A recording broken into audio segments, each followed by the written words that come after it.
Isn't this?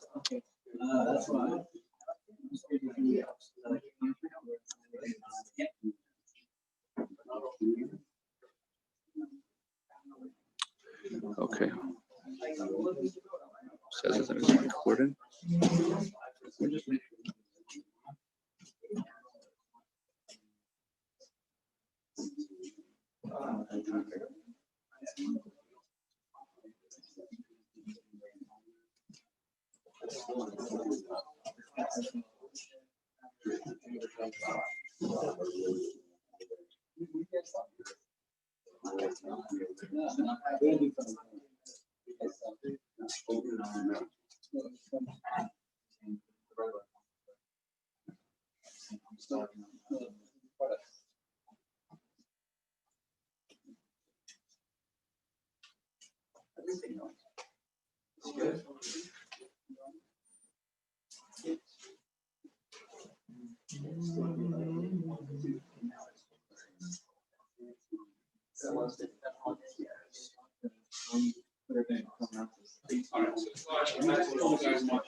Okay, there was a technical glitch. I really don't remember how that you guys got that Zoom link to the wrong place, but I'll correct that for future weeks of Hashem. I'll make sure it's available in advance. But like I said, preferences, please be in the room. Personally, if you can make it, please make every effort to come. Makes a big difference. So you'll really dramatic, especially Mela if the whole thing was on Zoom. Everyone was on Zoom, but this especially it's designed this way. So anyway, welcome everybody, and I want to introduce our presenter for this, our instructor for this evening, Moshe Melamed. I know Moshe now for many years, and he's been on a tremendous business journey. He'll share a little bit of his story in the beginning. You know, he started off, went through the same system as you. He was a Rebbe in Alitera, and his company, which today is called Madway, which is now how old is Madway? It's 15 years old. I remember visiting the company when it was in a small warehouse in downtown Brooklyn, in Baruch Hashem, between Moshe and his two partners, Tuvia Greisman and Schneer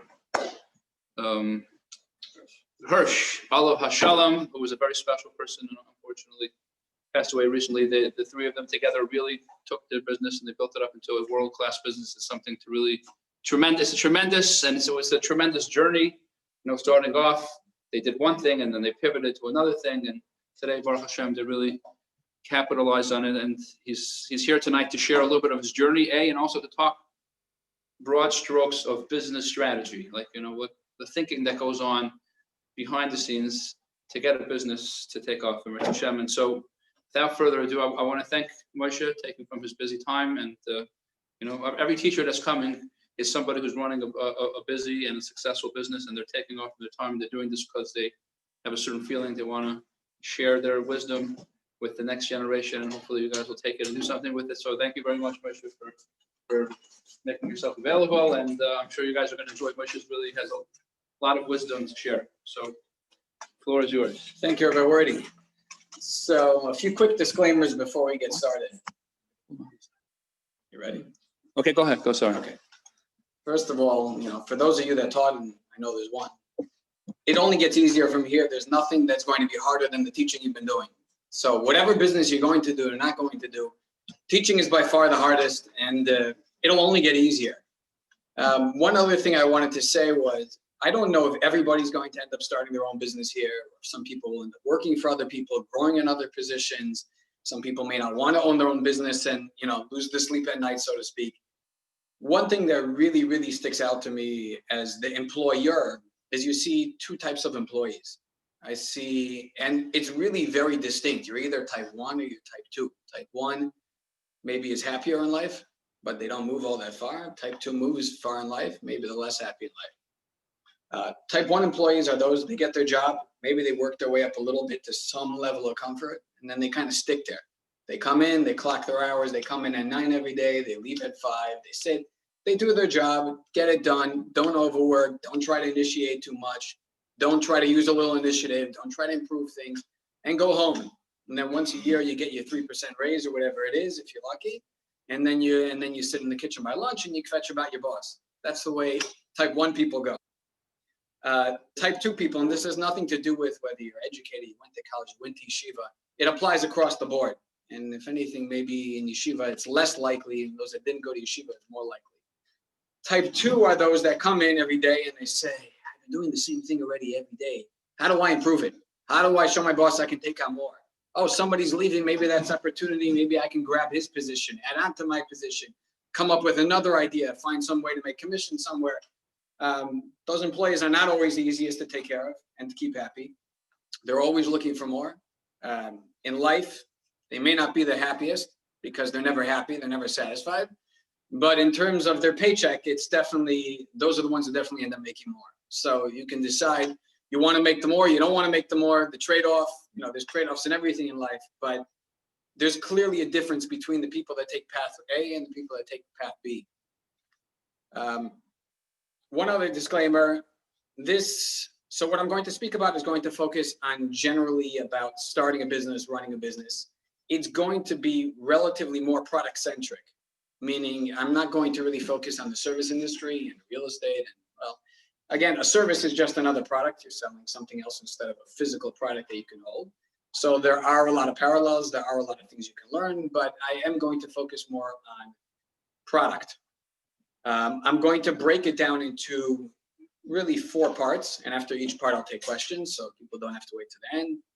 Part 1, there's going to be the pre-part. I'll talk a little bit about myself just to satisfy people's curiosity. And at the end of the day, one of the things I'm trying to bring here is learn from mistakes that I've made or mistakes I've encountered so that you don't have to encounter them yourself, or at least not to the same degree, not as long, and not as painful. So I'll go through a little bit of that, but then I'll go into the difference between a business and an idea. Sometimes you have a great idea, it's a great idea, and it is a good idea, and it makes a lot of sense, and all your friends say, wow, but that doesn't necessarily make it into a business. And conversely, the reverse. Some businesses don't have great ideas, and they don't sound exciting, and your friends don't say, wow, and when you come into a room to introduce yourself, everybody's bored, but they put food on the table. So there's a difference between a good idea and a good business. The second part is going to be, you have your idea, you've decided it's a business, how do you know if you're right? We all think, I've never met anybody who said, I've got an idea, I don't think it's really going to be a good business, but I'm thinking of trying it anyway. Everyone I've ever met has said, I've got an idea and you need to sign 4 non-disclosures before I tell you, because if you knew it, you would steal it. And everybody's looking to get it from me, and I'm the only one that knows it, and I'm going to make sure nobody knows. Everybody starts off that way. Some ideas are really brilliant, far and in between. And most ideas, even the ones that work, are not that earth-shattering. Everybody's got ideas. The ones that do something are those that execute. The third part is, so you've got an idea. Apparently, it's a business. You've proven it to some degree, and now you've got to increase revenue because you want to make it into a bigger business. And the fourth part gets a little bit into operations, warehouse managing. Should you get a warehouse? Some of the more technical, but very, very basic, the basic principles. So a little bit about myself. As Rabbi already said, I taught for 2 years in Altair, 7th grade. Nothing else comes close to the difficulty and the amount of energy that it took to do a day of work there. It doesn't matter how many hours I do now. It doesn't matter if I work 18 hours, 12 hours. It doesn't make a difference in terms of exhaustion. At the end of the day, it's not even close competition. So give a lot of credit to your teachers that survived through you guys and you made it here. Your teachers hopefully are still around. Give them a lot of credit, and if you can help out in any way in that regard, please do so. After teaching, at some point, I decided that after 2 years, I was going to get burnt out. And instead of waiting until I'd be burnt out, and then, the kids wouldn't like me and I wouldn't like them and all that, figured better to get out early and do everybody a favor. I did a couple other little things. I started a small little company that sold an eczema cream that did really well till the FDA shut us down a while later. Because somebody actually complained to the government and said, something's wrong with this product. It works too well. There must be something else in there. So I did a little bit of that. I did a little bit of skincare products because I've got a relative that's a manufacturer, until eventually I ended up with my 2 partners, Tuvi and Schneier, Alav Shalom, and building the furniture company into what it is today. Initially, it was a refurbishing business. We take high-end office chairs. I still recommend them if you can afford them. They last a lot longer than the stuff we sell now. They last forever pretty much. You can fix them up. We used to fix them up and resell them. At some point, that business started drying up. We did a little bit of imports. little bit of imports works out. You do a little bit more imports until eventually you say, we've got to get rid of the refurbishing business. It's now getting in the way of the actual business, of the importing business. And, from then on, it's just business looks very complicated from the outside. There's a lot going on. You come in, there's people moving, doing different things. Fundamentally, business is not really that complicated. The line buy low, sell high has always been true, and it'll just continue to be true. Business is really just if you're selling a product or even a service, you're buying something for less than hopefully you can sell it for and people are willing to pay. And everything else is just the details and the mechanics of how to actually do it. So in another line I've seen put well, business is a repeatable process that makes money. Everything else is a hobby. So if you can do something once and make money, that's not a business. It might be something where you can make a couple dollars here and there. It's not a business. A business is something where you take something and you do it again and again and again. Hopefully you scale it outward and you don't have to do it again and again yourself, because you can only do so many things, so many hours in a day. That's what people in the service industry struggle with. And the only way they can scale is really more people usually.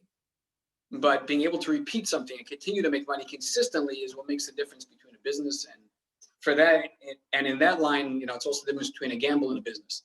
A gamble is something you might get right once, but you're not going to get right consistently. A business, hopefully, while it's got its challenges and every business has risks, or everybody would be doing it, hopefully you can repeat it multiple times.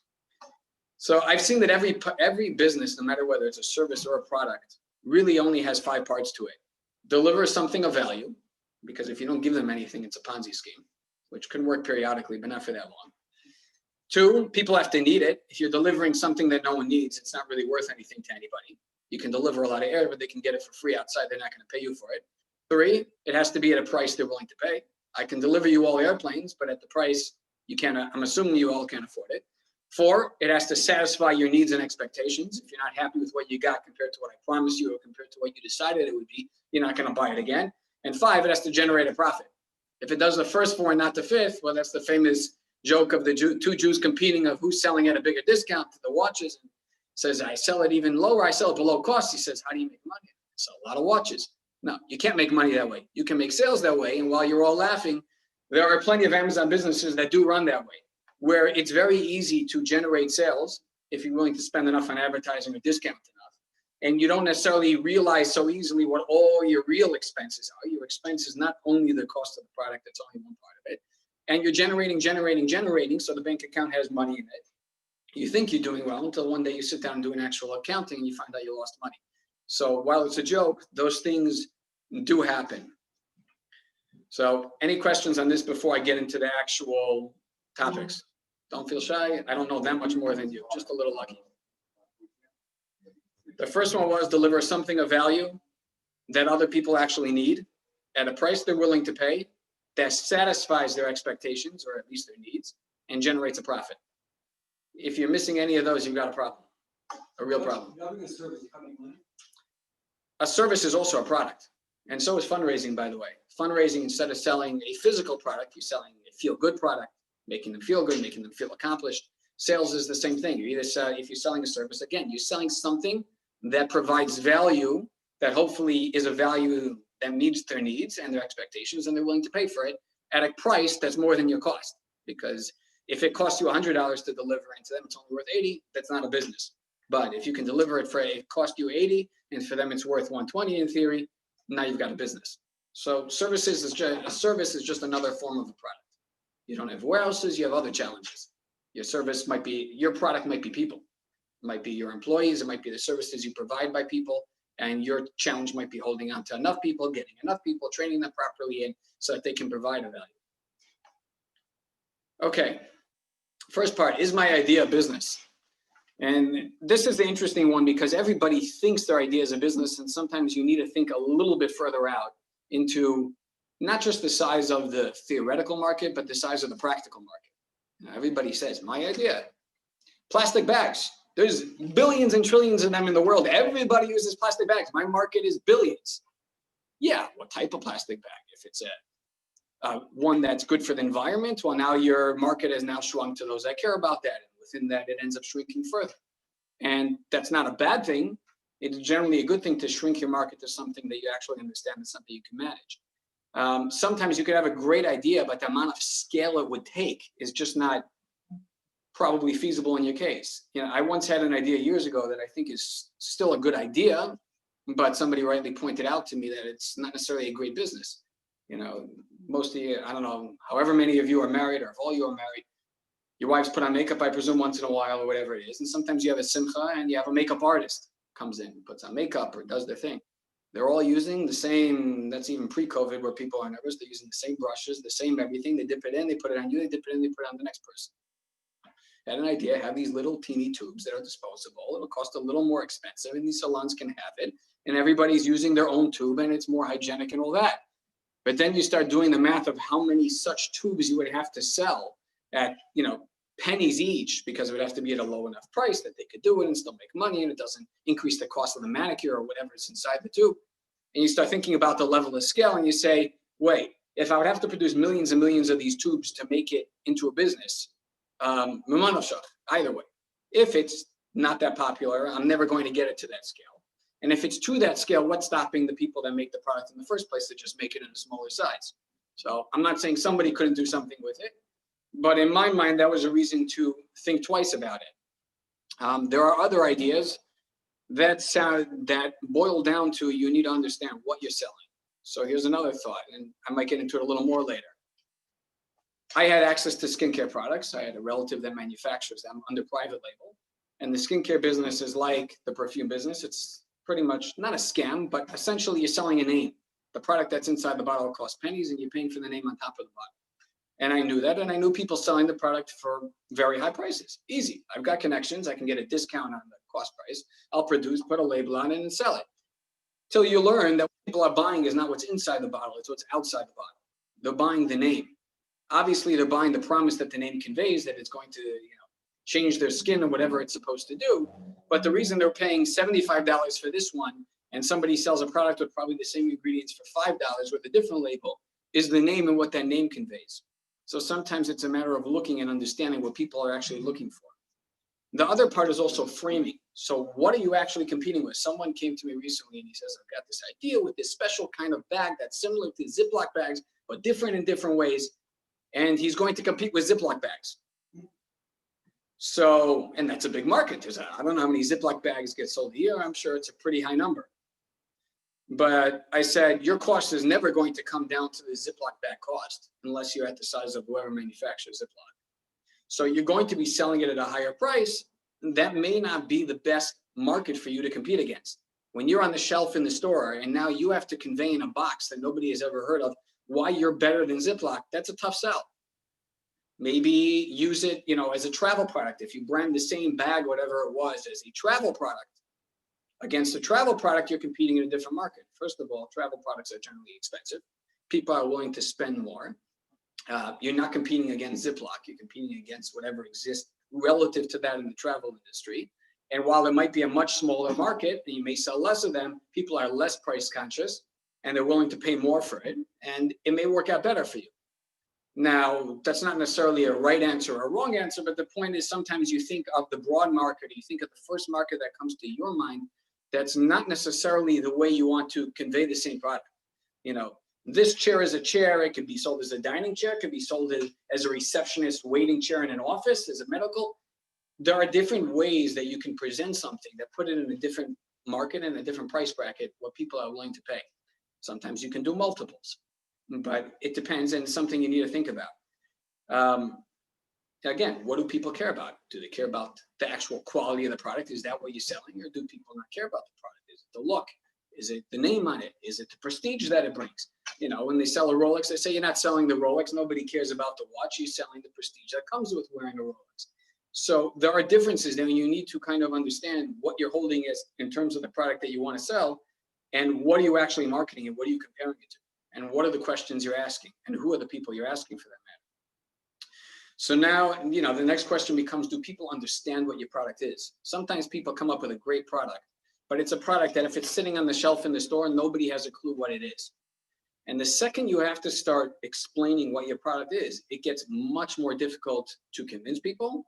And even more than that, it becomes very, very difficult to scale, because I can explain it to this size room, no problem. I can do a demonstration Empire Kosher across the street, get them to allow me to set up a table. I'll sit there and spray soap or whatever it is on the table and show everybody why it's the best thing since sliced bread. And hopefully people buy it. And if they buy it, they like it. Maybe they buy it again. Their friends maybe buy it, etc. And growth can happen that way. But what you need to realize is if it requires a demonstration, scale becomes much more complicated. You can't just, have sales to show and give it to a whole bunch of stores. Every new store has to be demonstrated. Every new customer has to be convinced. They have to be educated. Sometimes you can do it on the label, but I don't know how long you spend when you walk down the aisles. It's not a lot of time. You have a fraction of a second at best. So that's not ideal. Now, that doesn't mean it's insurmountable. People do these things. But if you're getting into that challenge, you want to know you're getting into it and plan accordingly and realize that it may take you longer or you may need higher margins to account for it. So then the next question people become, what you're saying, could you put it into practice from a product in my way? We're selling products that are very visual. We're selling a look. I mean, we're selling mainly online, not really in stores. So while quality is important, you don't want people breaking their heads or falling or coming back complaining in 2 weeks that it's shaking like their Stender is. You're really selling a look, which means that the look in the picture and it looking good is more important than the quality of the product and pretty much everything else. So you're selling a look at a price. It doesn't require much understanding. It's pretty straightforward. You look at the picture, you see what it is. Either you like it or you don't. If we had tried to sell, I'm trying to think about something complicated, some modular. Products always tank. No product, no one that I know at least has a crystal ball and gets it right all the time, or even maybe most of the time. You're saying taking the concept you're sharing. So we'll get into it a little bit later. I'll get into it a little bit. I want to get into more of the general things and we can get into a little more specifics, and I'm sure we can come up with examples. The other thing people come into is, okay, how do I price the product? And what price do I need to buy it at? And, everyone can come up with their own mathematical equation of how they want to do it. But the way I tend to look at it is backwards, meaning what is the market willing to pay for this product? Instead of most people start and they say, okay, this is what it cost me. This is what my expenses are. Hopefully they know what they're talking about. This is what I would like my profit margin to be. And this is what I'm going to sell it at. Okay, guys, you buying it or not? Generally, I think the better way to do it is the reverse, when you can at least, which means, okay, this is the product I'm looking to sell. I'm thinking of selling. Let me look at the market. Let me look at what other people are selling as similar as I can get. What are they selling it for? Okay, the average selling price is $200.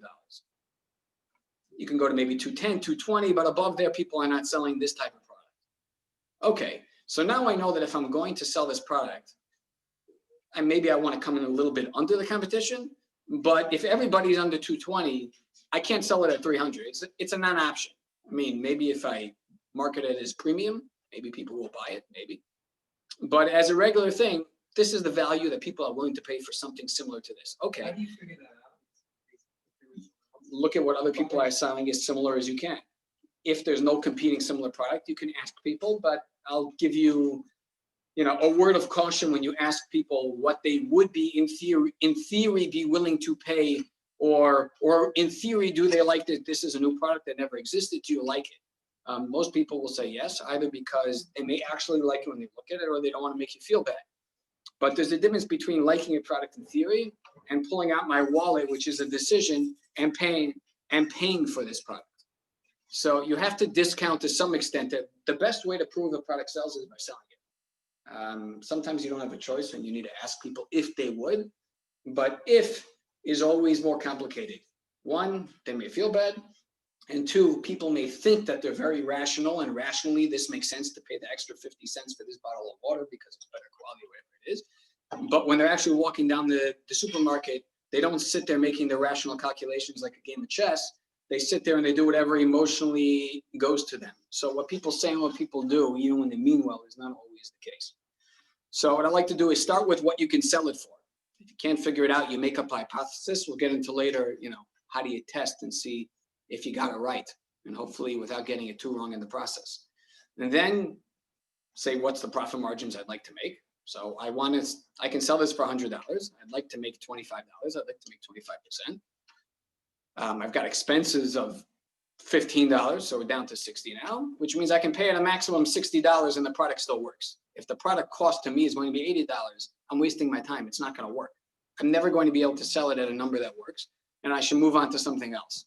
So that's kind of the back of the napkin way to do it, to just look at what do I think I can sell this for? And when I say think, do whatever research you can within reason to come up with at least some idea. Then try to figure out your expenses. You'll learn you're probably wrong, so maybe try to give a little extra padding there. They're usually more than you think they are. And then figure out your cost and see if there's a room there to still make a profit or not. And if there is, there is. If there isn't, there isn't. One thing people don't realize is how powerful it is sometimes selling something for more. So if I buy this product and after all my expenses, fixed expenses, warehouse employee, whatever it is, this product by the time I'm done is $90 and I sell it at $100, I've made $10 profit. If I up my price 3%, I go to 103. I didn't just make another 3%.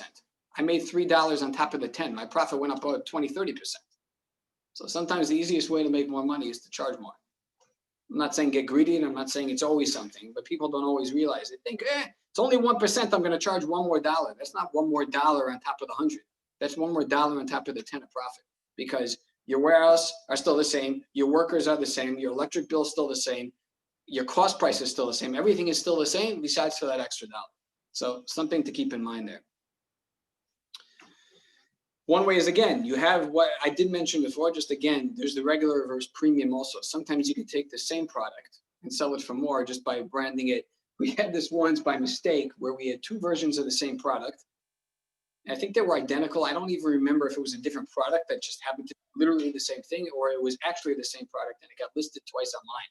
And one was listed as the regular chair, and the other one was listed as the premium version of the chair. And it was like $50 more. So one was like 200, I think maybe it was like 250. People were buying the premium one at least as often as they were buying the regular one. And that was without even putting an explanation that would explain how it was premium, because it was the same product. So people are willing to spend more, especially within what I call a price bracket, which means people generally walk in with something in their mind of what they're willing to spend. You know, if they're buying a computer and it's for graphics, they have in their mind, my budget is $1,000, let's say. So whether you charge $930 or $970 or $980 or $990, to them is the same thing. It's all within the price bucket in their mind, the bracket of what they were willing to pay. And psychologically and feeling wise, $930, $940, $970, they don't feel any different. They feel the same. You don't feel any more pain by giving the extra $20 unless somebody tells you it's $20 cheaper there. The second you go above 1,000, if I price one at $995 and the other one at $1,010, psychologically, that's a major difference, even though it's the same $15. So not all dollars are created equal, and that's why you have the 99 cents and the 95 cents and the 9.95. There's a reason why all those advertisements are like that, because it works. So that's something to keep in mind when you price. You made your whole calculation and it came out to exactly $100. You might be better off going to 99 point something, and shrinking your profit a drop and increasing the conversion rates. Okay, so this covers the basic idea of how to kind of look at a product or even a service. Again, it's a service is the same thing. If you're selling legal fees or accounting services or whatever it is, again, there's what people are willing to pay for accounting. And again, if you're premium accounting, I'm sure you can charge more than non-premium if you can justify the cost. There's what people are willing to pay. And then there's what it's going to cost you after your advertising and your business cards and your phone lines and everything that comes with it. So while product and services seem very different, they're not really that different. Okay, let's take some questions. Anybody? If we don't have, we can move on. In regards to market pricing, just that for an example with Amazon, you have 15 people in a buy box. Is that the lowest price or what the average price is? Because if you're not going to be the lowest, you're not going to sell. So I don't know if there's a right or wrong answer. Lowest is not always. It depends what your strategy is. So if your strategy is I'm going to get the buy box only because I'm the lowest, and that's the only reason people are going to buy from me, well then you better be able to buy at a price that can support the lowest. And just realize between when you buy and when you sell, you know, that's a price that changes.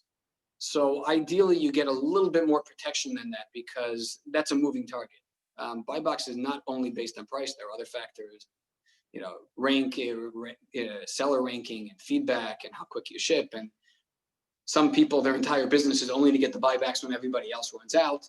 And some people, the Amazon buy box is one thing, but they're trying to also get other channels and other things. So I can't give you a right and wrong answer, but it's definitely something you want to think about. If you can only sell the product if you are the cheapest and you don't have a ton of margin to work with because you have some source that nobody else has access to, you got to wonder what's going to happen with all the repricers when you become the cheapest. You wake up the next morning and somebody else is cheaper and you race your way downward. Where do you end up? So sometimes it's a strategy and sometimes people are getting liquidations and they're getting it so cheap that it works for them. But sometimes that's how people end up making a lot of revenue and not making money. And in the case where a price doesn't have a very big consequential difference between the actual cost and the profit margin, how do you calculate for returns? You're going to have to make your best judgment and adjust it over time. But obviously, the smaller your profit margins, the less margin of error you have to have made a mistake on one of those calculations. But you live and learn. Some products you see, hey, it used to work and it didn't work, or the return rates were high. Maybe I need to up the price if I can, or maybe I need to stop selling it. Those are decisions that are made dynamically and they change over time. You may have had a great source today, but in 3 months, everybody's got that source and the market's saturated and now it doesn't work for you anymore. And either you just keep it at your price and whoever buys, or you liquidate and you move on. Anyone else? You mentioned about Ziploc earlier, Mhm. about not competing. Is that also because it's a bigger company and has more, not necessarily like Ziploc, a name, but even they have just connections with stores?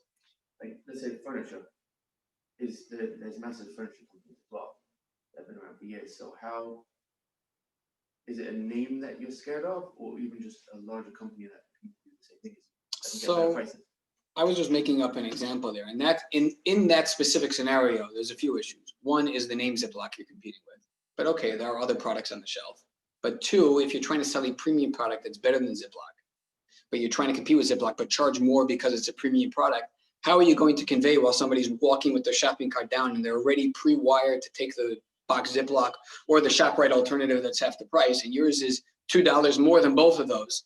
And you've got to convey on that box in a half a second why yours is that much better.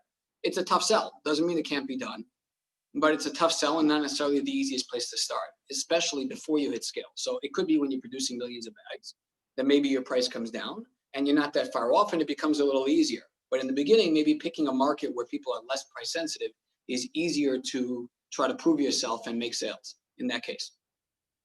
But in furniture, in my case, I'm lucky that people are buying a look. They're not buying a brand. People, you don't walk to people's house, they say, this couch, it's a Chanel. It doesn't work that way. So they're buying a look, and therefore brand is much less relevant, which is good when you're trying to compete with somebody bigger.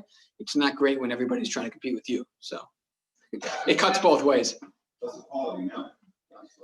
Quality is tricky because when you're buying in person, so you can maybe feel quality to some degree. When you're buying online, you're pretty much buying off a picture.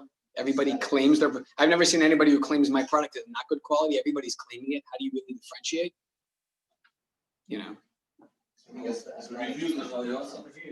Yeah, reviews to some degree. Again, if you're going to totally screw people over, it will come back to bite you at some point. A good example is really mattresses. The mattress business is the product that's inside the mattress, whether you pay $200 or $2,000, is pretty much the same. And it's pretty much the story that they sell.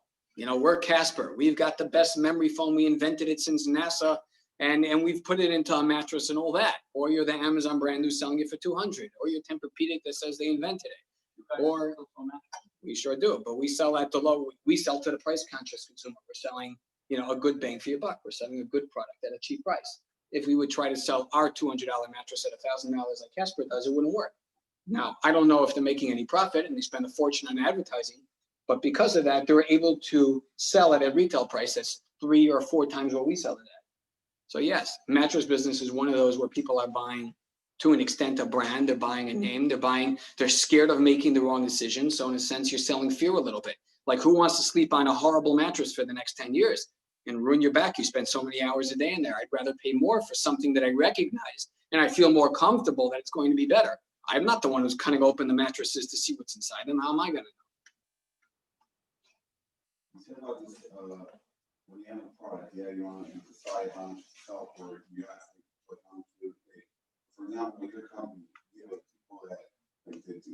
survey, like you ask, kind of decide on you are down to yourself? So I said generally you don't want to ask people because people are biased. They're biased and they may not answer you honestly. And even if they answer you honestly, what they say and what they think they do is not necessarily what they do. The ideal is to look at the market. So let's put it like this.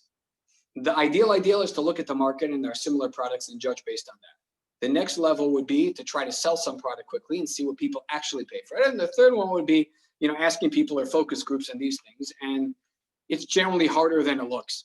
There are people that are experts at focus groups. How do you ask a question to get the real answer and lead them into an answer, the answer you want? If I ask them, does this product look good? They're going to say, yeah, because why? It looks good. Say, would you be willing to buy it? It's so good and all that. First of all, you just did a 30-minute demonstration to them. So they know a lot more than your regular consumer is going to know. So they're also sitting there for a half hour. So they're a little bit invested with their time in your product succeeding. So it's not necessarily a good indication of what will happen in real life, when it makes it onto the shelf with everything else. So you do the best you can. You don't always have the perfect option. Anyone else? Yeah. I'm really curious about service pricing. Like a product, I feel like most people know what they want to pay for. Service, you can sell anybody. Obviously, everyone will pay something different, but it's not as defined as a product. Do you have any? So Also, when you're starting a market, it's different. People's service values different depending on where they are in their experience of accountant, lawyer. Yeah, so pricing does change over time, but it's really, part of it is real. Meaning I've been doing this for 10 years and you can say that. There's value to that in some industries at least. Part of it is perception, how you set yourself out.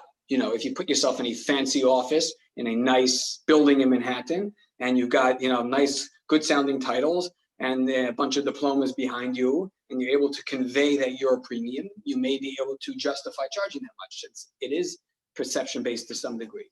Some people say, listen, if I charge this price, I can get 1,000 customers, but they're all a pain in the neck. They're going to drive me crazy. And I'm going to be miserable.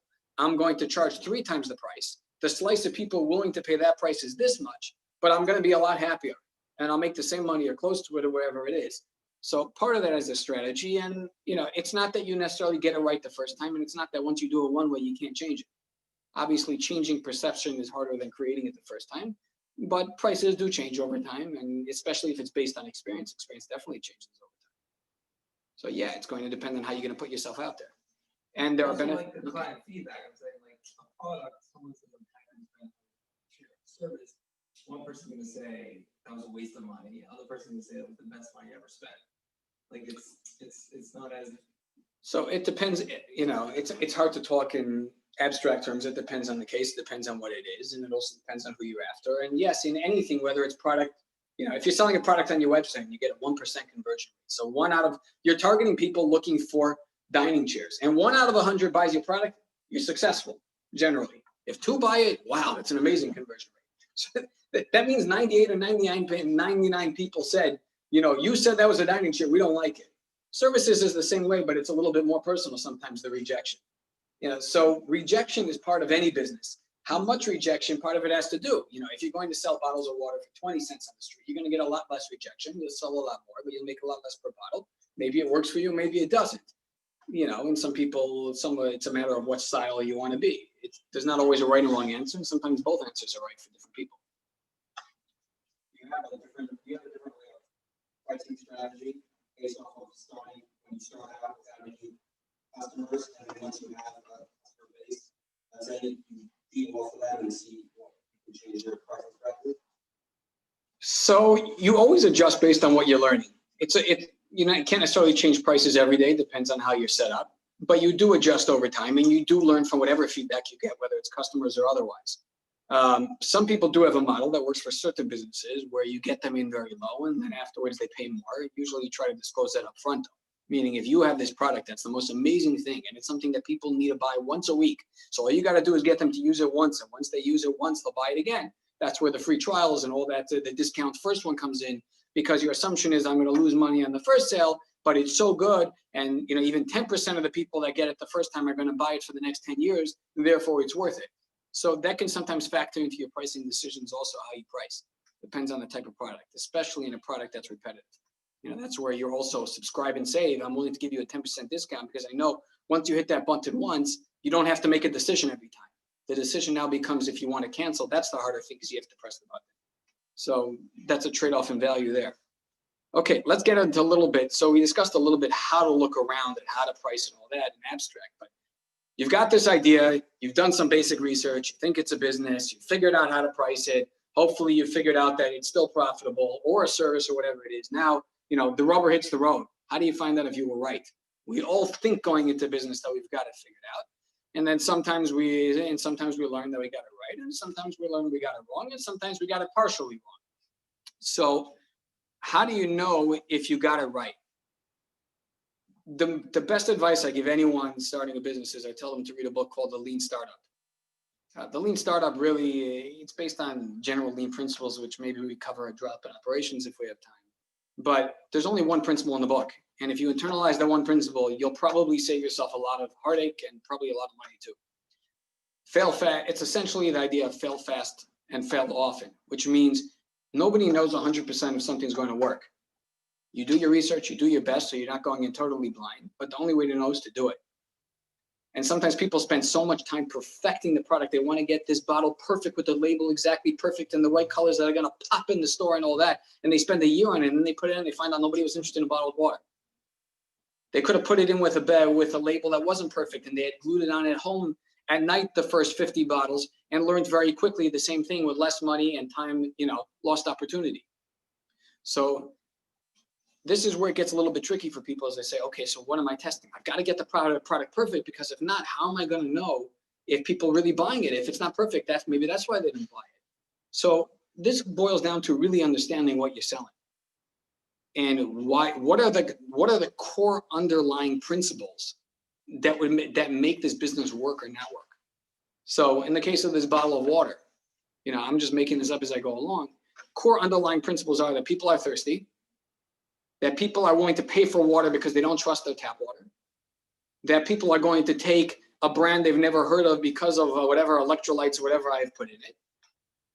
These are core assumptions that I have. If I'm wrong on any of those assumptions, if people are not willing to buy water in the store and people are not willing to buy a new label because of some new ingredient or whatever it is, there's no business, period. The business doesn't work. I may be able to pivot, change, adapt, change it a little bit and find something that works, but this doesn't work. So if I'm testing, so let's say we break it down. I want to know if people are willing to buy water in a store instead of taking it out of the tap or going to, I don't know. All I need to do is get enough on a shelf in the store that people will either buy it or they won't. And I don't even care if it costs me $3 per bottle to buy this from Kirkland, change the label, add my ingredient. Well, don't add your ingredient manually, close it. That might not be safe, but conceptually, add whatever it is, put it back, wrap it in nice paper and put it on the shelf and give it to the store at this price. So I'm going to lose $1 in every bottle I sell. But if they sell 100 bottles, now I know people are willing to pay and they're willing to buy this product. And I know I have something and I have some conviction to go get a mass run in some manufacturing plant and actually make money on it. So, but if I had said my core assumption is I'm going to sell water in Empire Kosher and I put the bottle in the thing and either people buy it or they don't, I didn't necessarily test the right assumption. So you have to kind of sit down and think, what are the core principles that it would need to be? So in the case of furniture, my core assumptions are that people are willing to buy furniture online, even though it's expensive, unseen, only through a picture, and they're willing to spend significant money on that. Those are core assumptions. If I'm wrong and people are not willing to buy furniture without seeing it, there's no such thing as an e-commerce furniture business. So you're trying to figure out, distill, what are the core assumptions that you're basing your idea on. People are looking for a new type of accountants that are young and aggressive and friendly, now like the old button-down firms where they give them attitude. Okay, that's a theory. You ask all your friends, would you rather deal with an accountant who's young and with the program, or this old guy who gives you attitude and doesn't give you time of day? Yeah, for sure. Where are they actually going to go with their taxes? Where do they believe they're going to get the best deal? And they're going to actually get the best advice? You don't know. Okay, what does it mean? Maybe you start offering your services in Kylo to young people at whatever that price is and using that thing and see if people do it. If they do, maybe try to go a little further. It doesn't mean you have to start renting offices and printing business cards and putting a nice sign on top of the door and putting advertisements in every Jewish magazine in New York and spending $50,000 and then finding out either you were right or wrong. And maybe you were right partially. People like to deal with someone young, but not because they're friendly, but because they get more time of day. So now you know that your advertisements are going to be more, we give you time of day. We spend the time to go through it, and therefore we don't make mistakes and we don't leave money on the table. So it's not always 100% right or 100% wrong. Sometimes there's in between, and you adapt to it. Nobody gets a perfect round one. There's always room for improvement, and that goes on forever. Businesses you're constantly adapting, and your products are constantly changing, and how you sell them are constantly changing, how much you sell them for. It's a learning process. You learn as you go along, and you continue to learn, which is why Yeshiva Bachim do as well or better than people that go to college and get degrees and all that, because in Yeshiva, if you learned Gemara and paid a little attention, they teach you, even Al Pi Teva, you learn how to think. Learning how to think is a lot more important than knowing, 1 + 1 = 2. Exactly, this is the way it works. So the bottom line is you need to figure out what are your critical assumptions, figure out how to measure those, do those as quickly as possible, right? So even in the case of this bag, make them in your bedroom or whatever it is, and figure out some way to prove your point and see if you got it right or wrong. And once you do that, you'll move forward. And that really is the fundamental principle of figuring out, did I get it right or did I get it wrong? So software companies do this. I mean, look at Tesla is probably the best example of this. They put out things that are not finished. Half the car doors are falling off, and the software doesn't work half the time. And I don't know if you should overpromise like they do, it'll be ready in 10 years. But conceptually, they put it out and they iterate and they fix it and they improve it as they go along. They knew people are willing to buy it. They had conviction to continue. Now, I'm not saying kill people in the process and all that. Try not to. But the point is, you don't have to get it perfect to see if it's working enough. And don't try to make it fully perfect and pretty. Great, perfect being the enemy of great, or whatever the line is. Perfection is really your enemy. People I see plenty of times, I need my website to be perfect. It's got to be beautiful. No one's even paying attention to your website. First, how are you getting people to your website? Then if they're going to buy, and you think I'm buying on the website because it's so pretty, it's got to look presentable. So take a Shopify template, modify it, make it look presentable, make it look good enough, and see if you can pull something off, and you can always redesign it later. That is if there's one principle I want you to remember, it's probably that one. Questions? Perfect is the enemy of great, or is which principle? Fail, fast. It's all the same principle. Don't aim for perfect. Try to aim to make it good enough that you can take. What are my critical assumptions that have to be right for this business to succeed? What is the minimum, it's called MVP, minimum viable product. What is the minimum product I need to create to be able to test those assumptions? That's it.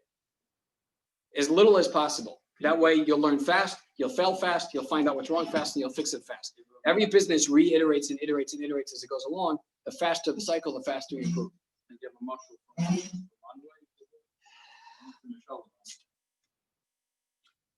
If one comes to mind in the next few minutes, I'll definitely repeat it. But yeah, we start a category. How do we start? This is in general how we start any new product. Some people feel like if I'm bringing a new product, I have to bring in enough new product. I don't want to run out. If I run out, I'm going to lose my ranking. People won't buy it wholesale. They put it in the store. Now they can't get another one. The way we buy new products is we buy them in small quantities. We buy a lot of new products in small quantities. If it sells, we may be out of stock. It comes with challenges and all that. But the bottom line is there's a lot less risk that way, and I can spread it a lot more and grow a lot faster and try out new products. Now, if a product works really well, or we see in dining chairs, this color is doing really well, now we can bring in a bunch of products in that color, because now we've at least proven that this is a style that people are looking for. So the second time around, we can go faster. But yes, that's in general the way in our business, it's an inventory. Anyone in a product business, it's inventory. Inventory is your biggest expense, and that's where all your money goes and sits pretty much. So being able to figure out with the least amount of capital outlay and as quickly as possible if a product is going to sell or not is important. It's probably the key importance. Inventory sitting is a good way to have dead money. So you make yourself feel good because it still has value. It's $1,000 worth of product. I still have $1,000. I didn't lose the money till I sell it for $500. But in the meantime, it's sitting there and it's costing you money also. So you test your products more on who's going to buy it. You test it on the consumer. Best designer in the world saying it's so good. Here, it's not about what the designer thinks is nice. Well, the designer is making the initial assumption based off of, again, he's looking at the market and industry trends and what other people are doing. He's doing his research and the pricing of how we're going to have to price it and where it would price to market or whatever it is. But then, yeah, we're not buying 12 months of inventory. We're buying, 30 days of inventory, whatever it is, and we're going to wait and see what happens. And maybe we take that 30 days of inventory and we spread it out over 3 months. So it doesn't all come in at once. So that way, because day one, usually products don't start selling like this. It usually takes time. So why do I need to sit on 30 days of inventory day one? Let me sit on, 15 days of inventory day one, and day 30, I'll get another 10, 15 days, and it'll dribble in. That way, if it sells, and even if I lose rank, I won't lose full rank because it'll maintain a little bit maybe. You know, there are ways to slice it that way. Doesn't that more apply to like a software, software category where you can, where basically you don't need to send in a new product, just like an update?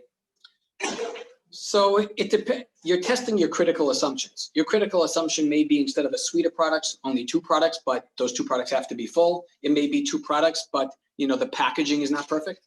I got something recently in the mail. I forgot who it was from. And they had a little card in it that said, you know, you may have noticed that our packaging is very simple, but we're trying to bring this to market very quickly and all that. And we're looking for feedback before we make beautiful packaging or something along those lines. They actually put a card in there, which I found interesting.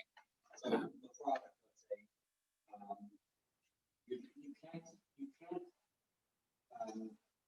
you can't assume that your customers who are buying your initial MVP, let's say, are the customers you're going to target later on with a more. It's generally still the same fundament. See, we're going by the core assumption. So if your core assumption is that people will buy bottled water with, I don't know, mineral salt inside it. So as long as you're selling bottled water that looks okay with mineral salt in it, it's the same customers and you're proving the point. If you're selling, you know, mineral salts in a bag, you're not proving the point because your question wasn't do people buy mineral salts? Your question was do people buy bottled water with mineral salts in it? So you have to clearly think through what is the core principle behind this business idea, making it work and making sure you're testing that idea. Because if you tested the mineral salts in the bag and it worked, that tells you nothing about if people are willing to buy mineral salts in the water. So you need to make sure you're testing the right idea.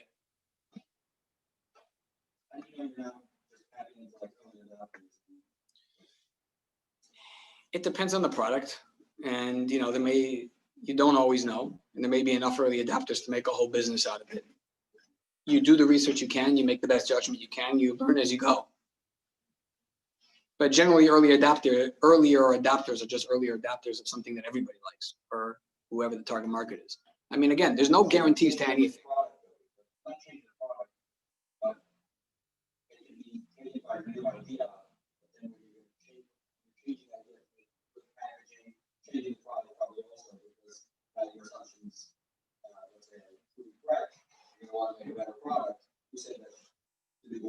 So generally, if you're making a you get some interest, how do you know that's going to continue into broad interest where you actually spend money and put energy into? Well, you can look at, if you're selling it on a place like Amazon, you can look at how fast it took off, how quickly people bought it, did they leave reviews? You know, there are certain indications you could look for, but if you're improving the core question that you had, so you made a workout glove that's sticky and therefore you're not going to drop the weight. I don't know. So your core idea is it's a workout glove that's sticky, so you can't drop the weight. It's a safety device. So whether you improve it and make the glove more comfortable and make it more sticky and able to handle more weight, it's still the same core product. And still, therefore, it's still the same customer audience at the end of the day. You've just made it better. You just improved it. So the people that buy it would buy it even more now, not less. Any other questions? Okay, we're running a long time here. Let's move on. This is not a class about advertising. I do want to cover some core principles because I see these are like core principles where people very often come in with a notion that's a little bit off base. So if we're talking about advertising on Amazon or any of these type of marketplaces, I tell people to look at blended return on. So there's return on ad spend, which means for every $1, for every $100 I spend on advertising, how much do I get back in sales, right? So if I spend $100 in advertising and get $1,000 in sales, that's a 10 to 1. So I've got a 10x return on top of my advertising expense. That I think is pretty straightforward. Most people understand it. You spend 100, you make 1,000, you make it 10 times what you put in terms of advertising. You still have to factor in your other expenses. What people don't factor in is when you go to a place like Amazon, the Amazon and those places, pretty much all the online guys, it's all about product. So if I spend $1,000 on advertising, and because of that, I get 10 direct sales, right? So that's $100 a sale, which might be a lot of money in your case. But because of that, my rank now increased and I got 20 sales not advertised or not attributed to advertising. So the truth is I've spent $1,000 and I didn't get 10 sales. I really got 30 sales because those other 20 sales would have never happened if I didn't advertise and then increase the rank and increase the viewership of the product. So I tell people to look at blended return on ad spend, which means if you take a product and you did the advertising, because of that you have advertised sales and non-advertised sales, and it's a mix, but you need both sides of the mix, because if you only sell the non-advertised 15 or 20, at this point, you stop advertising. So now your 20 is not enough to maintain the rank you are. You need 30, but you're only getting 20 naturally. So if you stop advertising, those 20 will drop eventually to 0. But if you pay that 10, you can maintain the 30. So you have to pay for 10 to get the other 20 potentially. So when you look at your value of your advertising, factor in the complete picture. You still have to make money, you still have to make a profit and all that. But realize that it's not only if Amazon says this product was bought through that advertised click or not, you have to look at what it did to the whole picture. So that's one thing. Another thing I hear people say all the time is, this happens when people don't know exactly why they're advertising. They say, I'm advertising for branding. I want people to know about my brand. Brand advertising is generally the easiest way to lose money. You can spend money like crazy. You have no idea what people are getting out of it. And generally you're getting almost nothing. You're not Coca-Cola. You're not Pepsi. You're not Ziploc. People don't wake up and think your name. You're not Pampers. You're not a verb. You're not something that people think about when they walk around. And just because they saw your ad 20 times, they probably didn't even notice it. And if they did, they forgot about it by the next morning because they weren't thinking, they didn't need the product and all that. Brand advertising is always the most expensive way to advertise anything, and usually the last. So you start with direct to sales, as close to the sale. So you have a funnel. There are people looking for furniture. That's a very wide funnel. If I advertise that share to all of them, the chance of them buying it is very, very slim. So my cost of advertising is going to be very expensive. Then out of those, you have people looking for dining chairs. Okay, we're getting closer. People looking for beige dining chairs. We're getting closer. People looking for beige dining chairs with cherry wood legs. We're very close. If I advertise to those people, my cost of advertising is probably going to be cheaper, assuming that I have a good product.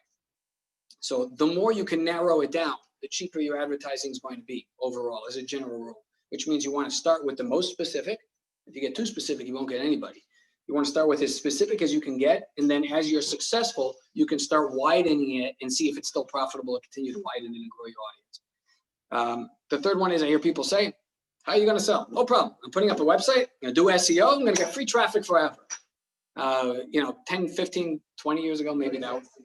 Search engine optimization, where you're putting in keywords and things to get Google to think that your website is the best website for Kirkland water bottles. So that way, when people Google it, yours shows up first for free, which is general. So it's based on two general principles. One is the relevancy. Google's looking to see if people are searching Kirkland water, how many times are you mentioning Kirkland water on the page? I'm oversimplifying it. And the other one they're looking at is how much authority your domain has. So if my website about Kirkland water is linked to Costco and is linked to 100 other what Google considers influential websites that talk about Kirkland water, and I'm talking about Kirkland water, I'm probably an influential source. All Google's trying to do is give the person who's searching the best resource to find the answer they're looking for. So that's search engine optimization in a nutshell. Where it goes wrong is people think, oh, that's no big deal. I can do it. I'll create my new product. I don't have to leave a marketing budget because I'll pay once. I'll make my website all about the terms. I'll pay for links and I'll do all types of things, whether they work today or they don't. Shtick that worked yesterday doesn't work today, and what works today may not work tomorrow, and it's, and all that. And that's it. It doesn't work that way. SEO is something that, well, there's a few things. First of all, SEO is something that builds over time. Second of all, I don't think it ever really replaces advertising. It's done in conjunction with advertising. And third of all, if you haven't sold the product yet and advertised the product, how do you know you're optimizing for the right words? I think it's purified water, and I spend $100,000 and a year trying to show up best for purified water. Then I find out through advertising where I'm advertising against purified water, mineral water, Kirkland water, and I find out that the people buying it are those that say that search for Kirkland water, not for purified water. Now I've just optimized for the wrong terms. So even if you wanted to go with search engine optimization, you probably want to do advertising first and figure out what are the words that are actually converting. What you think may not be what actually ends up happening. The bottom line is, and this applies to advertising, applies to everything else, make sure you're making profit, not just sales. Okay, any questions on this? And then we'll do a little bit of operations, just some basics. Okay. I have a question. Yeah. What do you do with things that you're spending a lot of time on that are income producing? So I'm going to, in operations, I'm going to cover a little bit on delegating, at least some base principles on when to delegate and things like that. Any other questions on pricing, advertising, products, whatever we've covered so far? No? Okay. Before you go, I always keep on asking, but give us a story about that. Saying for these concepts you gave now with SEO versus advertising. We haven't tried SEO as the strategy in many, many years. back when we did refurbishing, we actually did SEO, and it was somewhat helpful. But even then, and this is when there was less competition, it was much easier and all that. And even then, it never replaced advertising. So I think when I did the skincare products, I may have thought at some point that I was going to get it through SEO. And that clearly did not work. I got some experience and I learned a little bit about it, but clearly that did not work as a strategy. So who's Mondelez's major competitors? Pretty much anybody selling furniture online at the end of the day. So let's name two brands. Well, Tove, your friends, Lines on Manhattan Comfort. They're all, the beauty of furniture is your competitors are not really direct competitors, because it's not like I sell this and you sell this. It's always a little bit different. Your couch is a little bit this way, my couch is a little bit this way. You focused on this color, I focused on that color. My background's like this, your background's like that. So it's not really like you could point to and say, that's by one competitor who's exactly like me, unless it's somebody who's trying to copy you exactly. But what's the ad that worked very well? At this point, when you're dealing with like Amazon and these things, your advertisements are very product centric. They're not really keyword based. When you're doing Google ads, you're doing product based. So back in the day, it would have been, refurbished high-end office chairs, or cheap, Aeron chairs, which is the high-end office chair that we were refurbishing. So I'm looking for people looking for cheap. They're more likely to buy a refurbished product, or someone looking for used might be willing to buy a refurbished product or something like that. Or in this case, am I selling modern furniture? Am I selling modern dining furniture? Am I selling modern dining chairs? Cheap modern dining chairs, affordable modern dining chairs. What am I selling? Or if I'm selling a dining chair that looks exactly like Bob's dining chair, and that's a really popular dining chair, so I've copied it. So I'm going to target people looking for Bob's dining chair if I can. So, sometimes you can capitalize on somebody else's fame instead of, they paid for it and you get to capitalize on it sometimes, as long as it's not patented, trademarked, or whatever. Okay, let's cover a bit of basic operations. So one thing is, and this applies really only to product-centric businesses, but people get into the question of, should I get my own warehouse or should I use a third-party logistics, a 3PL? And it's not always an easy answer, but I think there are some general rules, and I think there are things to consider. So one thing to consider is, if you're going to run your own warehouse, think about how much energy, time, focus, money it's going to take, and what is that coming at the expense of? People are generally don't pay enough attention to opportunity cost. If I'm going to have to spend 50% of my energy for the next 6 months on building the warehouse and running the warehouse and all that, and because of that, I'm not choosing new products, and I'm not choosing new sales avenues and all that, it's something to think about. Sometimes you don't have a choice, but it's something to think about. Is it worth it? I may give it to a 3PL, and I may get them making some mistakes, and they may not ship it as quickly. Maybe that's crucial to my business. Maybe it's not. Sorry. Third-party logistics, a third-party warehouse. Meaning I'll send the product to your warehouse, you'll fill it, I'll send you my orders, you'll fill it, and I'm not dealing with warehouse workers, I'm not dealing with packing, I'm not dealing with FedEx, I'm not dealing with UPS, I'm done. Or maybe I'm just outsourcing returns. I don't want to deal with returns, it's just not worth my hassle. I'll lose money or make less on it, and somebody else's problem. You have to think about opportunity, especially in the early days. What is coming at the expense of? In the early days, you say, listen, I've got all the time, I'm the only guy here, I'll do it myself in my basement. But at some point, it starts to encroach on the other things you're trying to do. And, it's a trade-off you need to think about. Sometimes you don't have a choice. It's too complicated to go to 3PL. The products are too small. The warehouses are going to charge too much per piece. It's not going to work with my profit margins. Or my product is too complicated. It has to get repacked, repackaged. You got to put 3 things in it, build it first, and I can't expect somebody else to do it. So you don't always have the luxury of choice. But sometimes you do. At some point, if you get big enough, you'll probably want your own warehouse, because as you get bigger, it gets harder for another warehouse to keep up. And I think there are people creating warehouses now specifically for like Amazon businesses, where they're promising they're going to get it out, same day and all that. But just realize that on one hand, you can save money. On the other hand, you're not necessarily saving that much always. And sometimes it's you're losing a ton of opportunity and drain and focus, and even capital. Sometimes you pay a little bit more every month like this, but you're not going to start buying expensive things like racking and machinery and payroll and all these other things that come with it. So something to think about. Another quick pointer, the 5 whys. I love this one. I should have really come with an example already pre-made on going through it. But a lot of times people take the first answer that comes to mind, why isn't my products going out on time? Because the people are not packing them fast enough. Okay, guys, you got to pack faster, pack faster, pack faster. Hold on one second. Why aren't they packing faster? Maybe because it's too hot in the warehouse. It's in the summer. It's 90 degrees. They're tired. Or your tables that they're packing on are too low. They're bending like this. Their back is hurting. Okay, why is the table too low? Because we got those tables, off sale from somebody for $20 for free, or they were in the warehouse when we got here. So we started using them. We're still using them. Oh, Maybe we should buy tables that are higher to be able to work faster. So the point is, the more times you ask why, you get to what's the actual problem, as opposed to if you were just saying they're packing too slowly. Okay, guys, pack faster, pack faster, pack faster. We're going to incentive. We're going to pay you $1 for every extra box you pack. Which might work, might not work. But the point is, the problem was the table was too low, and you got stuck way before that. And there are tons of examples like this where people generally latch onto the first thing, and they stop trying to think of what's the actual underlying cause. Third thing, well, I'll cover the delegate and I'll go back to the other one. So when to delegate. General rule of thumb is you delegate for one or two reasons. Either because someone can do it better than you, or at least almost as good as you, or because you literally can't focus on the things that matter. At the end of the day, if you're growing a product business, if you're not going to bring a new product and you're not going to sell the product, you're not going to need operations, you're not going to need a warehouse, you're not going to need to pack boxes, you're not going to need to put labels on, you're not going to need to do all that. So either you delegate because I'm not good at packing boxes, so let me get somebody else who's going to be much better. He'll get it done in a quarter of the amount of time I can get it done. Or you're delegating because, listen, I might be better at packing boxes than the guy over there. But if I'm packing boxes all day, I'm not bringing a new product. If I'm not bringing a new product, there isn't going to be business. The business isn't going to grow. So either you delegate because you need to focus on important things. And there's generally only, most decisions that are made on a day-to-day basis don't make a big difference in the big picture. You're making decisions all day. I'm so busy making decisions. How many of those decisions really matter in the growth of your business over the next 10 years? Very few, if any. There are some core things that matter, some big decisions that really make a big difference. And sometimes it's focusing on the things that actually grow your company. If you don't focus on growth, who's going to focus on it? So that's my general rule when it comes to delegating. The last one is, in terms of these like little tidbits, is how to look at a process, any process. And this applies to service, applies to products, it applies to warehouse fulfillment, it applies to really to anything. So there's a book called The Goal. If you're interested in process, it's the one book I suggest everybody read. It's an easy read. It's a business novel written by an Israeli guy, Elio Goldrat. He wrote it in the 80s. It's still popular today. He passed away already. The Goal.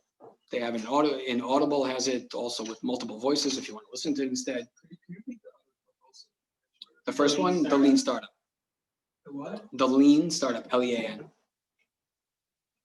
So The Goal, he goes through this business now, and he goes through the story how he's running a factory, one plant, and basically the plant is notified that you guys are losing money, and if you don't fix it up in the next 90 days, the plant's getting closed down. Everyone's losing their job, and they're working really hard, and they're automating. They've got machines, and they're so efficient in all metrics, but in the meantime, the products are not going out. And it goes through this whole process, but essentially what it boils down to a few core things. One is, if you have multiple steps in a process. So let's say one person prints the order, one person picks the order, one person puts a label on an order, one person puts it on a truck. So you have 4 steps. So most people look at it and they say, okay, what's going to be the most efficient way to do that? To do everything in bulk. So if I'm printing orders, let me print all the orders from the day. I'll make a big pile. Then it'll go to the guy who's picking. He's going to go and pick a massive pile of orders. The next guy will put labels on every order. He'll sit there, label. And the next guy will put it on a truck. The problem is you're looking at what's the most efficient for each individual step. So if I'm sitting and printing, the most efficient thing for me is to print. But we don't get paid because I print paper. We get paid when I ship a product out the door. So our goal is not to print paper. Our goal is to get product out the door. If I print for 4 hours, then you go pick for 6 hours.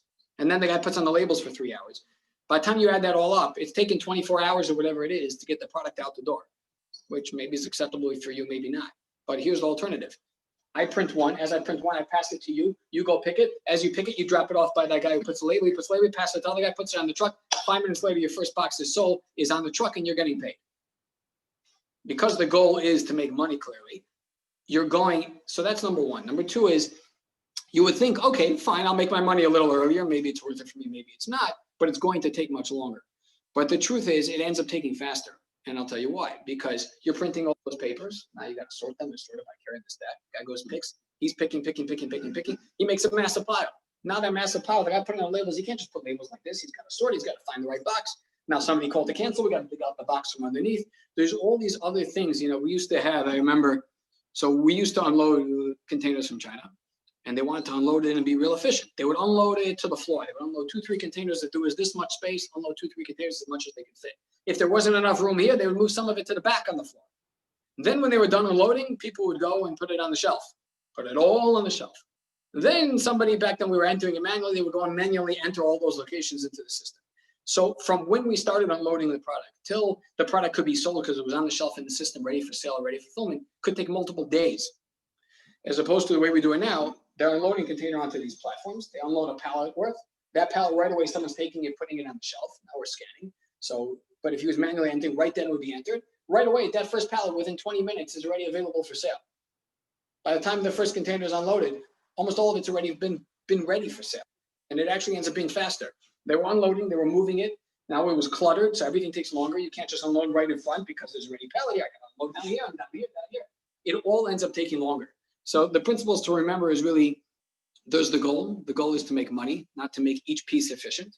The second part is when you have inventory between steps, essentially, right? Because you piled up all those orders and all that inventory and all that, it ends up taking longer. All that has a cost. There's a cost associated to things sitting, whether it's physically or in your mind or whatever it is. All that has a cost, and it ends up actually taking longer. Every time that I've done a process that has kind of made the batches smaller, so instead of doing mass amounts at a time, doing small amounts, it's always worked better, faster, more efficiently in the long run, and saved money and done a better job. So those are my core ideas in terms of operations. We take any questions, and those that don't have, as far as I'm concerned, welcome to leave unless Wordy has something to say. Can I ask one question on operations, general business? Sure. I feel like a lot of those starting businesses, there's going to be like another person involved, or in your case, it's 3 partners. I'm not wondering about like equity or partnership. Just curious, like, seems like you like over here you're describing like all ends of the business, like you're not focused on just one aspect. How does it work with working with other people? And so generally with partners, you try to figure out what each one's strengths are and core competencies, and you kind of give everyone their area that they're focusing on. I don't focus on everything. I generally do mostly operations, process, and those type of things are the things that I generally focus on day to day. Doesn't mean I don't know anything about what's going on other places, but where I like to focus is really operations, process, and those parts. I don't do any of the product selection at all, period. You know, if you want to say, what's the process of how the product gets selected and goes through quality control, those things. Yes, actual product selection, totally not interested. I haven't been to China once. And when you started with 3 people, or like? I actually came on a little bit later. It was the 2 of them started. One of them was doing, Schneer was doing the website stuff, and Toby was doing more trying to find hustling. I came on a little bit later. And then I dealt more with the technology. I still do mainly, I focus mainly on technology and operations, those 2 areas. Yeah. You order the product before you sell it. Correct. Why do you do that? In our case, you can't list it with inventory until you have the product. And from when I order the product, from when we start designing a product till we get it in stock, it'll be 6 to 12 months. Yeah. So nobody else has your product.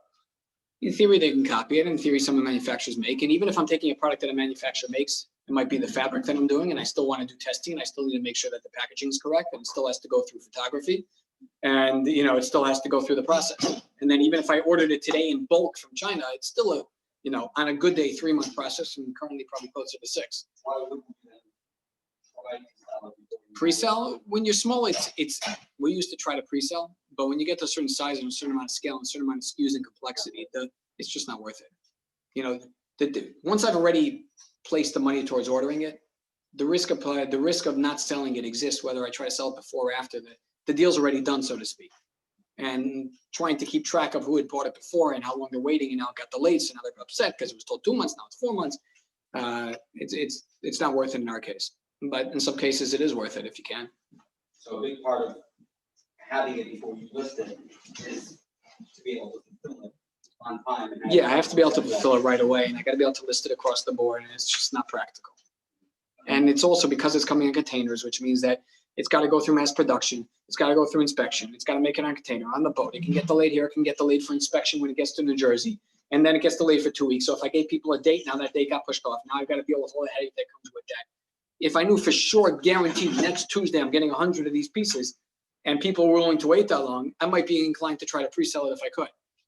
But as it gets further and further out, and there's more and more, you know, things to worry about, it's less and less appealing. Though, not to say it never happens. This not so connected, but let's say 3D printing furniture. You feel that that's I haven't seen anybody do it at scale at this point. 3D photography, which means fake photography, yeah, people are doing that already in furniture and in other things, and it's something to explore as opposed to sending things to a studio, or definitely heading that direction. 3D printing actual products, I don't know anything about it. So for you to end off, share with us your best hashgacha pratis story that happened to you in your past 10 years. You know, it's all been one journey of hashgacha pratis. Even the things like when I done the eczema, even in the beginning days, how did I end up in Madway? I didn't start there. I came in there later. How did I end up? I was teaching, and I stopped teaching, and I thought I would do the skincare from my cousin. That didn't work out, but I learned then how to build websites, and I learned how to do advertising. I learned some of those things. Then I found the eczema cream because my son had eczema, and my wife said there's this cream in Apple Drugs that's $30 for an ounce, and I said that's insane. Nobody's paying $30 for an ounce of cream, and there's no way it works better. We've tried every cream out there, but she bought it anyway without asking, and it did work. And I said, wow, this is a cream. I got to sell this cream. There's nothing like this on the market. And then I went from there. So I did a website and did that. And then from there, I was doing more advertising. And then I was sitting actually by for Brandon Schneer, and we were talking in advertising. I said, who does your advertising? He said, well, the guy does it. Let me do your advertising. And that's how I started. And then I am doing other things. And before I knew it, I was part of it. So, you know, that's how I got to where I am. So hashgacha pratis. And at the time, some things looked like failures, but then I learned, you know, later on, you see how everything taught you everything that helps you later on. So it all works out. Most people don't really, are not really at the point really where they have to figure out product management or anything more in regards to startup or go into a business. But someone who actually is planning to do a startup and they don't have to figure out so much in regards to advertising, actually how to launch something. How do they go about that? How do they go about what? About launching something that has never been done before. Launching a product or a service? Either. So let's assume you're launching a product. You're gonna have to figure out where you're launching it. What are the channel? Are you selling it on the regular, you know, Amazon, eBay, and all those things or not? If you are, most launch strategy, you got to figure out you can launch it, but there's a zillion products on there already. How are people going to know that you exist? You're probably going to require some form of advertising. So that's probably going to be part of it. Maybe it'll include a little bit of a shtick and people to leave reviews. Be careful what you do. You know, people get other people to buy. They incentivize people to buy. The rules keep on changing. Where you were allowed to give a mass discount, then you're not. Then it gets discounted. So be careful what you do. Something that you know you won't wake up one morning and you're listing where your account is gone. But if you're going to launch a product, you can't assume just because you've got an amazing product doesn't mean everybody's going to buy it because they got to see it first. If they don't see it, they don't know it exists. They're not going to buy it. So if you're going to launch a product, and the service is the same thing. You could have an amazing service, but if nobody that needs the service knows you exist, they're not going to buy it. So part of any launch of anything requires at least some thought in terms of how you're going to actually get the customer, at least on a basic level. And you may be wrong and you'll have to adapt, but you got to start with something. Okay, so here's what I want to do now. First of all, Shikaya, thank you very much. You can stick around. Yeah, I just want to make a quick announcement, and then second here. Oh no, I'm not talking to. I want to make a quick announcement, and then you guys can hang out with Moshe for as long as he's willing to hang out. So, Mirza Hashem, this was our first class. Remember, the goal of this class is the goal of the course is to give you ideas about a lot of areas of business, even though you might not be in it. So, tonight was a lot of product centric. Not everyone here is going to end up in products. Some of you will, but the goal is to cover the gamut of the business experience, so that you have these ideas, and when the right time comes, you'll utilize them. So I want to run through the course. This is class one. We're running 9 more consecutive weeks. Next week in Mr. Shem, we have Moshe Hecht. Okay, Moshe Hecht was the former COO of Charity, and he's not really going to talk so much about that, which is an incredible journey. I had the opportunity, actually, I remember meeting with them right before they even launched. It's amazing how big they got. But that's not really he's starting a new startup now. He's in the middle of raising money from investors. He's going to show you how he does that. He's going to have when you go to an investor, you make a pitch deck. You make a presentation, and then you go to the investor and you try to convince him. So he's going to show his pitch deck, and he's going to show you how he came up with his idea, what his plans are, and how he goes to an investor.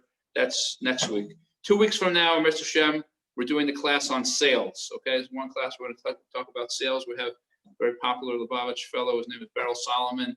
Some of you might have heard of him, might not have heard of him. He's going to talk about sales. Okay, how some people have fears around sales, how you break through those fears, and how you utilize sales to grow your business. 4 weeks from now, so that's going to be Mordechai Tannenbaum. He's going to be teaching, and that's going to be leadership, okay? If you're in a business, you're running a business, you have to be the leader, so to say, and there's a certain attitudes that you put into place to be that, and so that's going to be the leadership class.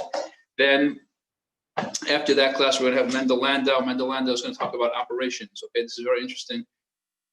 When you're running a business and there's a lot of pieces going in, you want to create systems so that the business could run automated. And Mendel is an expert at creating systems. This is going to talk about systems. The week after that, we're going to have Aaron Pinson. He's going to be talking about Moshe Hecht is the business owner trying to convince an investor. So he's talking from the business owner side. Aaron Pinson is going to talk the other way around. Aaron is an investor. He invests other people's money in business opportunities. So he's going to talk about what an investor looks at when they look at a business from the other side, okay? Then we have Yossi Applebaum. He's going to be doing the marketing class. Yossi Applebaum is the marketing guru. He's going to talk about, from a business, he's going to talk about how marketing works from, like, he's going to run through, it's called the life cycle. It's going to, obviously, everything we're teaching is very quick and very high level. We're never going super deep. We're trying to expose you to concepts. So that Yossi Applebaum is going to be doing the marketing class. February 24th, the 7th class, we have Daniel Kotler, a good friend of mine who lives in Houston, Texas. He has a great story. He built a startup and sold it to Home Depot. Anyway, he's an expert at understanding your customers. A lot of times they have a business, who are you selling to? What are they interested in? He perfected an art on how to understand that. So when you sell exactly to that. So that's going to be the 7th class. The 8th class, the 9th class, we have Yisrael Swimmer. He's a fantastic guy. He's the CFO of a company called Tile Bar. He's going to talk about spreadsheets and stuff, numbers. When you're running a business, you have to understand your numbers so that you make sure you're making money. He's an expert accountant, and he looks at a company's numbers. He's going to show you some basic spreadsheets. There's certain reports that every company has to know if you want to make sure that your business is making money and is successful. In the last class, we have Meir Ganevish from the Ganevish family in Montreal, who's they run a tremendous amount of different businesses, and he's going to be talking about competitive strategies, how you stand out against other companies so that you could succeed. So those are the 10 classes. I'm going to send you all an email with this. Okay, so you'll save this. Brit Hashem, I'm going to send you. There's going to be a permanent Zoom link. Every single class will always be on the same Zoom link. You won't have to look for it every single week. Most classes are in person here in the room. If you can't make it, it'll obviously be available by Zoom, and we'll make the recording available. And Brit Hashem, looking forward. I hope you guys are going to enjoy and utilize this. Have a wonderful week. We'll see you next Tuesday, Brit Hashem, and you're all welcome to hang out with Moshe and yes.